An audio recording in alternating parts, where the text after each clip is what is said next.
What is emotional abuse, and why do we so often miss the signs of it or downplay it? I'm Dr. Sharon Martin. I'm a psychotherapist in California. And one of the things that I have noticed in my years as a psychotherapist is just how often people don't recognize emotional abuse for what it is, or they minimize it, they downplay it, they think it's no big deal, or there's confusion about what is really healthy conflict and what constitutes emotional abuse. Where is the line there? How can we make that distinction? So, one of the things I want us to think about is that emotional abuse is essentially about power and control. It's about one person wanting to push down, not literally in this case, but figuratively push one person down and then keep them down. Whereas healthy conflict, we can have a disagreement about a specific issue, but we can still be respectful of each other. There's still mutuality, there's still equality, and we work together to resolve the conflict. Whereas, again, that abuse is one person is dominating the other person. So there's no mutuality, there's no respect, there's no working together. There's one person wanting to be the top dog and abuse the other person. So I want to just go through a few of the different types of abuse. I'm going to focus on some of the ones that are maybe a bit harder to spot. There are some that are pretty straightforward, and I think most of us recognize things like name calling and constant criticism as signs of emotional abuse. But there are things like manipulation, gaslighting, passive aggressive behavior, teasing that can all be abusive. Again, when one person is doing this repeatedly to hurt somebody else, they are intentionally causing harm and they are intentionally trying to control that other person, diminish their self worth, make them feel less than.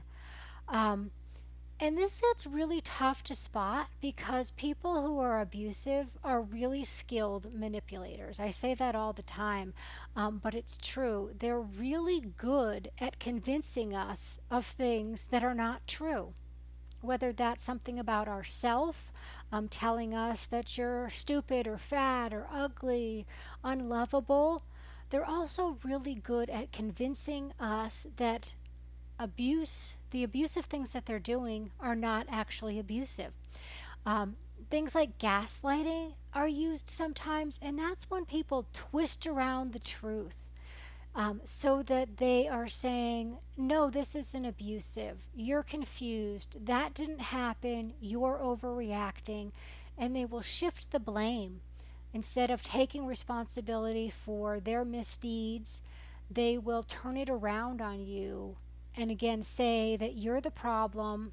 You're the one who is misunderstanding or overreacting, or you're the one who has caused them to behave poorly, or you're the one who has aggravated them. Those are all really common denominators, common things that happen in abusive relationships. So you're trying to confuse you and keep you from understanding that what they are doing is, in fact, abusive.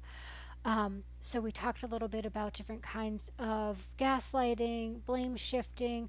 Manipulation can also be things like threatening to hurt themselves if you don't do what they want to do, or it can be guilt trips. Those are super common. Again, trying to use an underhanded way to get you to do what they want.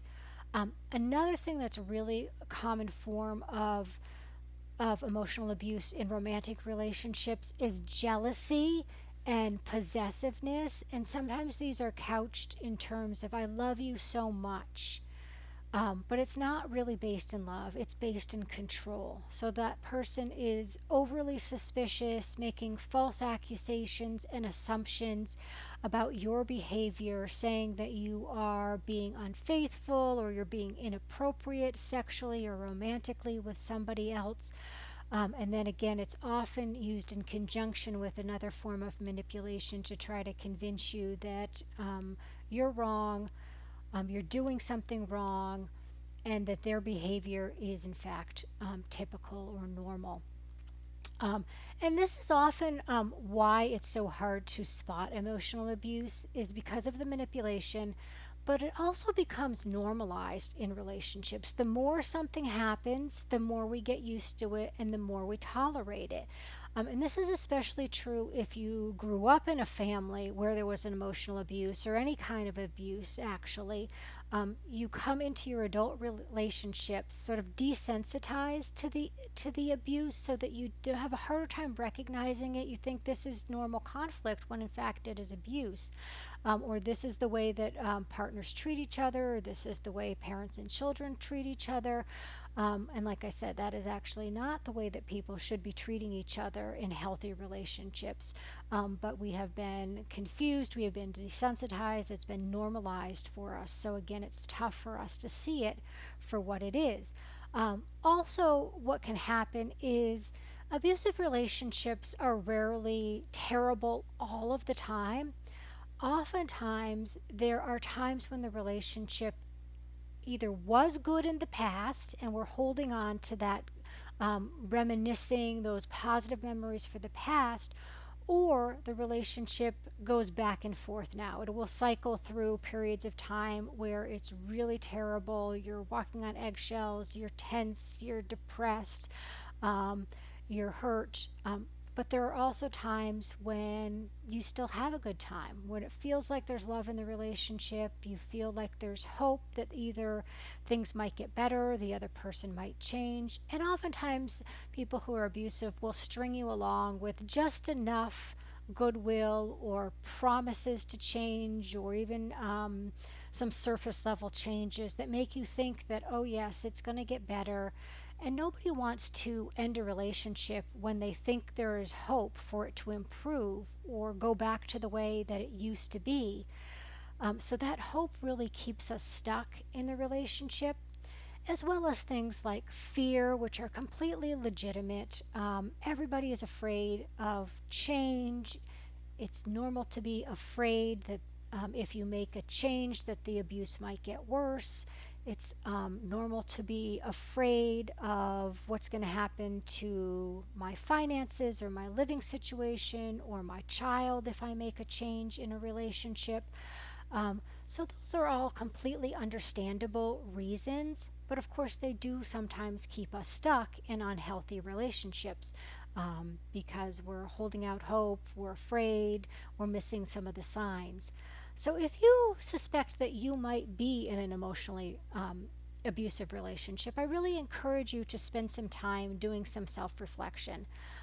Do some journaling, talk to a therapist, talk to a trusted friend. Keep track of what's going on. Pay attention to the way that you are feeling in this relationship. Is it building you up? Does it feel respectful? Do you feel like there's equality, or is it draining? Is it diminishing your self-worth? Does it make you feel inadequate, like you're not good enough, like there's something wrong with you? We want to pay attention to that so that we can use that information to inform our choices and ultimately decide if this is a relationship that we want to continue in, and if not, what are our choices? How can we safely exit the relationship or make some changes? How can we increase our self-care, set boundaries, do some of the practical planning that might be part of making a significant change in an abusive relationship? So I hope that this video has given you some insights, helped you raise your awareness around what emotional abuse can look like. I've also got a more detailed PDF for you about the signs of emotional abuse and why we get stuck in them. So look in the comment section or the video description so that you can find out where to download that for yourself. Thank you so much for watching, and take good care.